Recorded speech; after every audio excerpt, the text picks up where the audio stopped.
इसमें चेक है 3 लाख का। आईडी ऑन करना था। क्या करता था तुम लोग? क्या छिनताई करता था?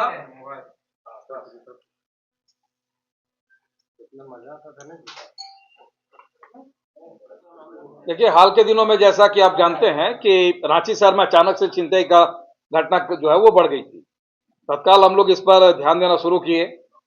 पुलिस उप महानिरीक्षक वरीय पुलिस अधीक्षक रांची के द्वारा तुरंत इसमें डीआईजी सर के माध्यम से एक एसआईटी का गठन किया गया और गठन करने के उपरांत की तत्काल जिन क्षेत्र में ये घटनाएं घटित हो रही थी वो सामान्य रूप से महिलाओं को टारगेट कर रहे थे, महिलाओं से ये छिनताई हो रही थी।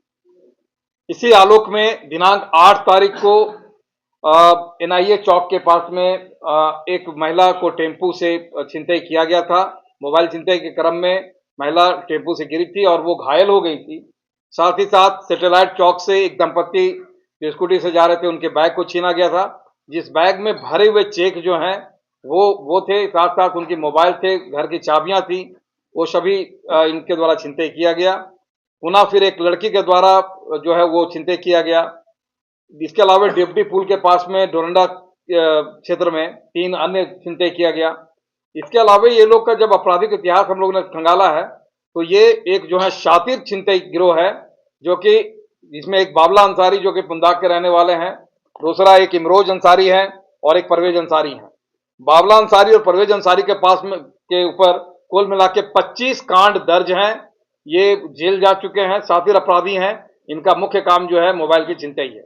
वर्तमान में एसआईटी टीम के द्वारा, जिसमें धुरवा थाना प्रभारी राजीव रंजन, अशोक प्रसाद और हमारा थाना और अन्य अधिकारी जो हैं उनके माध्यम से ये पूरे गिरोह का पर्दाफाश किया गया है। तत्काल इनके पास से 15 एंड्रॉयड मोबाइल, 3 कीपैड मोबाइल, इसके अलावा 3 भरे हुए चेक और छिनताई की सामग्री, 6 कांडों का उद्भेदन एक साथ रांची पुलिस के द्वारा किया गया है।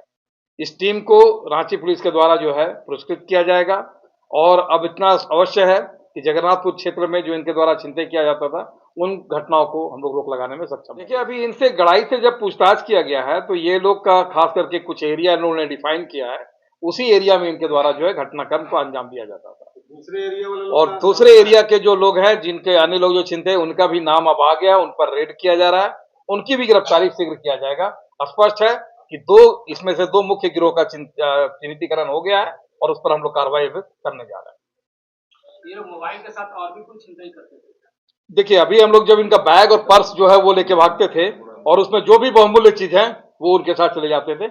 इसी क्रम में हम लोग को कई स्मार्ट वॉच प्राप्त हुए हैं, जो कि जब्ती में हम लोग ने बनाया है, और जो भी चीज इनके साथ रहता था वो इनको जो है प्राप्त हो जाता था और सस्ते दामों पर इनको ये जो है किसी अन्य दुकान में किसी अन्य व्यक्ति को बेचने का काम भी इनके द्वारा किया जाता था।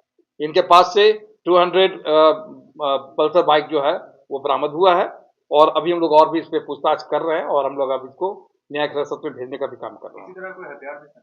नहीं, अभी वर्तमान में हथियार बरामद नहीं हुए, लेकिन छिनताई के क्रम में जो भी बैग और जो भी सामग्रियां छीनी गई हैं उसकी बरामदगी रांची पुलिस के द्वारा किया गया। कुल कितना केस है इनमें?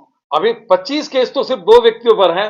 इन मोबाइलों से अभी हमें स्पष्ट हो पाएगा कि किन किन लोगों का मोबाइल है और कहां कहां छिनताई। लोग इसमें डिफाइन कर रहे हैं, एक आध का नाम आया है और उस पर भी हम लोग उसका सत्यापन कर रहे हैं कि इनका क्या भूमिका। बीएनएस के ये संगठित अपराध गिरोह में इसको हम लोग संगठित के जो अपराध का सेक्शन है उसमें हम लोग एप्लीकेशन कर रहे हैं। प्रभारियों ने काफी योगदान दिया है, जिसमें पुंदाग थाना प्रभारी, धुरवा थाना प्रभारी, जगन्नाथपुर थाना प्रभारी और डोरंडा थाना प्रभारी, इन चारों अरगोड़ा थाना प्रभारी, इनका मुख्य भूमिका रहा है इस गिरोह को पकड़ने में, क्योंकि लगातार छिनताई की घटना को रोकना इनका जवाबदेही था।